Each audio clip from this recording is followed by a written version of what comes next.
नमस्कार मंडळी, विभूती दर्शन या यूट्यूब चॅनलमध्ये तुमचे सर्वांचे स्वागत आहे। आज अश्विन महिन्यातील शुक्ल पक्षातील पंचमी तिथी आहे आणि या पंचमी तिथीला ललित पंचमी सुद्धा म्हणतात आणि नवरात्रातील हे पंचमी तिथीचे व्रत सर्व स्त्रिया करतात, कारण या दिवशी ललिता देवी आणि स्कंद माता या दोन्ही देवींचं पूजन होते। ललिता देवी ही आपल्या मुलबाळांच्या संरक्षणासाठी, त्यांच्या विकासासाठी, उन्नतीसाठी महत्त्वाची मानली जाते। म्हणून या दिवशी आपल्या मुलबाळांसाठी ललिता पंचमीचे व्रत प्रत्येक आई करते आणि याच दिवशी देवीची ओटी सुद्धा भरल्या जाते। तर देवीची ओटी कशी भरावी, केव्हा भरावी आणि कोणी भरावी, कोणी भरू नये याची संपूर्ण माहिती तुम्हाला आजच्या व्हिडिओमध्ये देत आहे। सोबतच देवीची ओटी का भरावी आणि देवीच्या ओटीमध्ये कोणकोणतं साहित्य असते याची संपूर्ण माहिती तुम्हाला पुढे व्हिडिओमध्ये मिळणार आहे, त्यामुळे व्हिडिओ शेवटपर्यंत बघा। जर तुम्ही चॅनलवर नवीन आहात तर चॅनलला सबस्क्राइब करा, बेल आयकॉनला प्रेस करा, व्हिडिओला लाईक करा, व्हिडिओ जास्तीत जास्त लोकांपर्यंत शेअर करा आणि तुम्हाला जर काही प्रश्न असेल, विचारायचं असेल तर ते सुद्धा तुम्ही मला कमेंट्स करून विचारू शकता। चला तर व्हिडिओला सुरुवात करू। वर्षातून दोनदा नवरात्र येते, एक चैत्र नवरात्र आणि एक अश्विन नवरात्र। या दोन्ही नवरात्रामध्ये देवीची ओटी भरल्या जाते, पण अश्विन नवरात्राला विशेष महत्त्व आहे, त्यामुळे देवीची ओटी वर्षातून दोनदा भरल्या जाते, एक चैत्र नवरात्रामध्ये आणि एक अश्विन नवरात्रामध्ये। मग अश्विन नवरात्रामध्ये जी ओटी भरल्या जाते त्या ओटीला जास्त मान आहे, कारण चैत्र महिन्यामध्ये येणारं नवरात्र हे प्रत्येकजण साजरं करत नाही, तर अश्विन महिन्यामध्ये येणारं नवरात्र हे प्रत्येकजण साजरं करते आणि 9 दिवस अतिशय शुद्ध मनाने देवीची आराधना करते। आणि जर तुम्ही दोनपैकी कोणतंही नवरात्र मानून त्या नवरात्रामध्ये ओटी भरली, जसं चैत्र नवरात्र आणि अश्विन नवरात्र, तरी चालेल, पण अश्विन नवरात्रामध्ये भरलेली ओटी ही मानाची ओटी समजली जाते, कारण त्यानंतर नवरात्र संपते। चैत्र महिन्यामध्ये ओटी भरली नाही तरी चालेल, पण अश्विन महिन्यातील नवरात्राला ओटी भरणे महत्त्वाचे आहे। म्हणून मग ओटी कोणत्या दिवशी भरावी आणि ओटी कशी भरावी, तर ओटी ही नवरात्राच्या तुम्ही कोणत्याही दिवशी भरू शकता, पण पंचमी तिथी, सप्तमी तिथी, अष्टमी तिथी आणि नवमी तिथी या 4 तिथ्यांना जास्त महत्त्व आहे। या 4 तिथ्यांपैकी तुम्ही कोणत्याही एका दिवशी देवीची ओटी भरू शकता। ज्याप्रमाणे आपण नवरात्रातील दुर्गादेवीच्या ओटीला महत्त्व देतो, तितकंच महत्त्व आपण नवरात्रामधील कुलदेवीच्या ओटीला द्यावं। दुर्गादेवीची ओटी भरून आपण कुलदेवी तिची ओटी भरावी, कारण कुलदेवी ही आपल्या कुळाचं संरक्षण करत असते आणि म्हणून कुलदेवीचा विसर न पडू देता कुलदेवीला आपण रोज 9 दिवस पूजावं। कुलदेवीचा जर तुमच्याकडे फोटो नसेल तर फोटो अवश्य घरी आणावा। कुलदेवीचे टाक आपल्या घरामध्ये अवश्य असावे, कारण प्रत्येकाचं कुलदैवत हे अत्यंत महत्त्वाचं असते, त्यामुळे जर तुम्हाला कुलदैवत कोणतं आहे माहीत नसेल तर अवश्य माहीत करून घ्यावं आणि त्या देवाचं पूजन करावं। म्हणून नवरात्रामध्ये कुलदेवीची ओटी भरणे महत्त्वाचं मानलं जाते, कारण ओटीचा अर्थ असा होतो एका स्त्रीचं खालचं ओटीपोट, जिथून ती एका नवीन जीवाला जन्म देते आणि म्हणून या ओटीला, ओटीपोटाला अतिशय जास्त महत्त्व आहे। शास्त्रामध्ये ओटीचे महत्त्व सांगताना एका स्त्रीच्या ओटीपोटाचा संदर्भ दिलेला आहे, त्यामुळे ओटीला जास्त महत्त्व आहे। ओटी म्हणजे काय, तर ओटी म्हणजे नवीन निर्माण करणारी, नवीन गोष्टीला जन्म देणारी, ती म्हणजे ओटी। म्हणून या ओटीला खूप जास्त महत्त्व आहे। ओटी ही स्त्रीचीच भरल्या जाते, पुरुषांची भरल्या जात नाही, कारण स्त्रीकडे निसर्गाने दिलेला तो एक वारसा आहे, तो ठेवा आहे आणि तो ठेवा फक्त स्त्रीच पूर्ण करू शकते, त्यामुळे स्त्रीची ओटी भरल्या जाते। म्हणून नवरात्रामध्ये दुर्गादेवीची ओटी भरतात। आणि ओटीचं आणखी एक वैशिष्ट्य म्हणजे संतती आणि सौभाग्याचे दान सुवासिनींच्या पदरात पडावे म्हणून सुद्धा ओटी भरल्या जाते। पण देवीची ओटी भरण्यामागे काय कारण आहे, तर देवी ही स्त्रीरूप आहे, त्यामुळे देवी नवरात्रामध्ये देवीचं तत्व पृथ्वीवर असते आणि त्या पृथ्वीवर असल्यामुळे देवी 9 दिवसानंतर परत जाणार आणि त्यामुळे देवीला अहुंसार पाहुणचार, त्याच्यानंतर देवीची ओटी भरणे, कारण एक मुलगी, एक सुवासिनी स्त्री लग्न झाल्यानंतर आपल्या माहेरी येते आणि माहेराला 4 दिवस राहून तिला सासरी परत जायचे असते, त्यावेळी तिची आई तिची ओटी भरते, कारण तिच्या ओटी भरण्यामागं हाच एक अर्थ असतो की तिच्या आयुष्यामध्ये अखंड सौभाग्य आणि संततीचं सुख राहावं, यासाठी ही ओटी भरल्या जाते। म्हणून देवीची ओटी भरण्यामागे सुद्धा हेच कारण आहे, कारण देवी ही पृथ्वीवर येते आणि 9 दिवस तिचं तत्व राहते आणि त्यामुळे ती निघून जाणार, म्हणून सर्व सुवासिनी स्त्रिया देवीची ओटी भरतात। मग आता सर्व सुवासिनी स्त्रिया देवीची ओटी भरू शकतात, पण विधवा स्त्रिया देवीची ओटी भरू शकतात का, कारण समाजामध्ये विधवा स्त्रियांना मान्य केलं जात नाही। म्हणून बऱ्याच विधवा स्त्रियांना देवाची पूजा करावी, देवीची ओटी भरावी, आणखी काही त्यांना वाटत असते, पण ते शक्य होत नाही, कारण समाजातील मिळणाऱ्या टोमण्यांमुळे। कारण ओटी म्हणजे काय, तर ओटी म्हणजे सौभाग्य, आणि हे सौभाग्य एका सुवासिन स्त्रीकडे असते, ते विधवेकडे नसते. पण तिची त्यामध्ये काही चूक नाही, ती ओटी भरू शकते.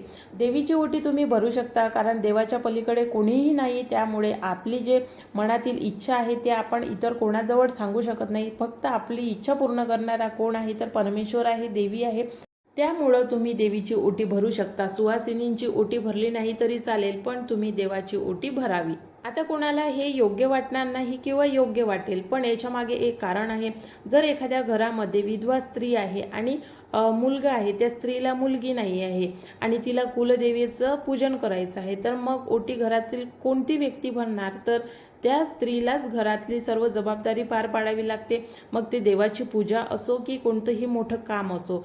त्यामुळं देवीची ओटी भरणे हे यामध्ये काहीही चूक नाही, म्हणून विधवा स्त्रियांनी सुद्धा देवीची ओटी भरावी. सुवासिनींना तर प्रश्नच येत नाही. प्रत्येक सुवासिनींनी नवरात्रामध्ये देवीची ओटी भरावी आणि आपल्या कुलदेवीची ओटी भरावी, कारण आपल्या अखंड सौभाग्यामध्ये वृद्धी व्हावी आणि तुम्हाला संतती सुख मिळावं, यासाठी देवीची ओटी नक्की भरावी. यासोबतच काही गर्भवती स्त्रियांना सुद्धा प्रश्न पडतो की मग गर्भवती स्त्रियांनी देवीची ओटी भरावी का, तर हो, गर्भवती स्त्रिया सुद्धा देवीची ओटी चांगल्या प्रकारे भरू शकतात. देवीची ओटी भरताना शास्त्रामध्ये काही नियम सांगितले आहे. ओटी कशी असावी, ओटीचे नियम आहेत. तर ओटी ही पूर्वीच्या काळी नऊवारी साड्या बाया नेसायच्या, त्यामुळे पूर्वीच्या काळी देवीला नऊवारी साडीच अर्पण केली जायची. त्यामुळे त्या साड्या कॉटनच्या आणि सुती असायच्या आणि म्हणून नऊवाऱ्या साड्यांना जास्त महत्त्व होतं.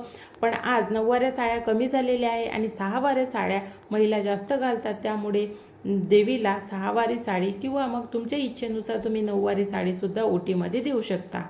ओटीचं साहित्य सर्व एका ताटामध्ये किंवा एका परातीमध्ये व्यवस्थित एक एक करून पद्धतशीरपणे काढून घ्यावं. साडी, त्यावर ब्लाऊज पीस, त्यावर नारळ आणि शृंगाराचं संपूर्ण साहित्य.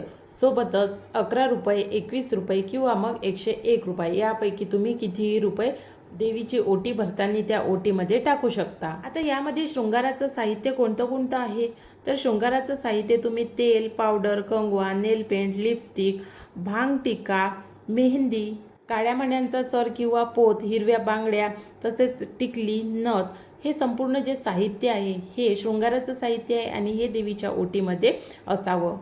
ही ओटी भरताना साडी कोणत्या रंगाची हवी आहे असा प्रश्न कोणाला असू शकतो, तर तुम्ही साडी कोणत्याही रंगाची, काळ्या रंगाव्यतिरिक्त तुम्ही कोणत्याही रंगाची साडी देवीला अर्पण करू शकता.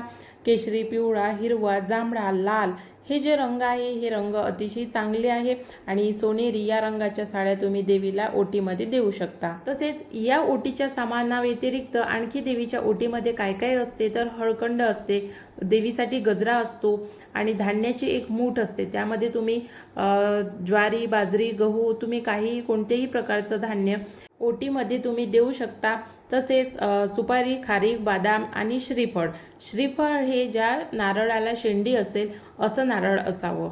आणि नारळाची वाटी, जे फोडलेलं नारळ असते त्याच्या ज्या 2 वाट्या असतात त्यापैकी तुम्ही 1 वाटी ओटीमध्ये ठेवावी. आणि यासोबतच देवीला ओटीमध्ये विळा, जो पानाचा विळा असतो तो अर्पण करतात. याला तांबूलसुद्धा म्हणतात. तांबूल आणि विळ्यामध्ये फरक आहे. मात्र देवीला ओटी अर्पण करताना तांबूल किंवा मग पानाचा विळा अर्पण करतात. आणि देवीला ओटी ज्यावेळी अर्पण करतो त्यावेळी जो ब्लाऊज पीस असतो त्याची त्रिकोणी आकारामध्ये घडी केलेली असते. त्रिकोणी आकारामध्ये घडी याच्यासाठी की ब्रह्मा, विष्णू आणि महेश या तिघांना ती समर्पित असते. त्यामुळे ब्लाऊज पीसची घडी ही त्रिकोणी आकारामध्ये असावी. आणि अशा प्रकारे ही देवीची संपूर्ण ओटी खणा नारळाची तयार आहे. आणि पंचमीच्या दिवशी, अष्टमीच्या दिवशी, नवमीच्या दिवशी किंवा सप्तमीच्या दिवशी तुम्ही नवरात्रामध्ये कोणत्याही दिवशी देवीची ओटी देवीला अर्पण करू शकता.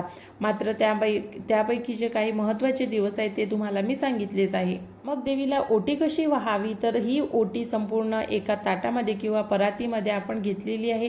ती परातच्या परात देवीच्या चरणाकडे ठेवावी, देवीच्या चरणापाशी ठेवावी आणि देवीला सांगावं की देवी, माझी ओटी तू स्वीकार कर आणि काही माझ्याच्याने चूकभूल झाली असेल तर मला माफ कर. तुम्ही ही ओटी ज्यावेळी मंदिरामध्ये भरता त्यावेळी ओटीसोबत घरून धान्य न्यायचं असते आणि धान्यसुद्धा देवीच्या चरणापाशी ठेवायचं असते.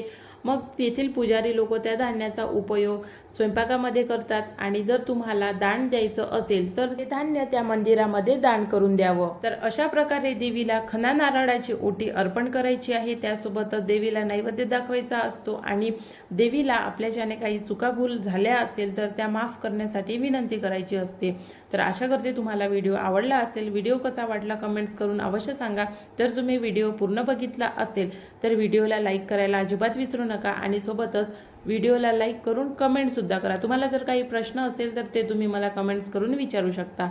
आणि चॅनलला जर तुम्ही सबस्क्राईब केलं नसेल तर चॅनलला सुद्धा सबस्क्राईब करा आणि बेल आयकॉनला प्रेस करा। नवीन व्हिडिओमध्ये नवीन माहितीसोबत लवकरच भेटू। आजचा व्हिडिओ बघितल्याबद्दल खूप खूप धन्यवाद। उद्या षष्ठी आहे म्हणजे उद्या नवरात्रीचा 6वा दिवस आहे। याविषयीची माहिती संपूर्ण मी दुसऱ्या व्हिडिओमध्ये सांगणारच आहे, त्यामुळे चॅनलला सबस्क्राईब करून ठेवा। आणि नवरात्रीमध्ये कुमारिका पूजन कधी करायचं आहे तर याची सुद्धा माहिती तुम्हाला पुढल्या व्हिडिओमध्ये सांगणार आहे। त्यामुळे आजचा व्हिडिओ बघितल्याबद्दल धन्यवाद। नवीन व्हिडिओमध्ये नवीन माहितीसोबत लवकरच भेटू।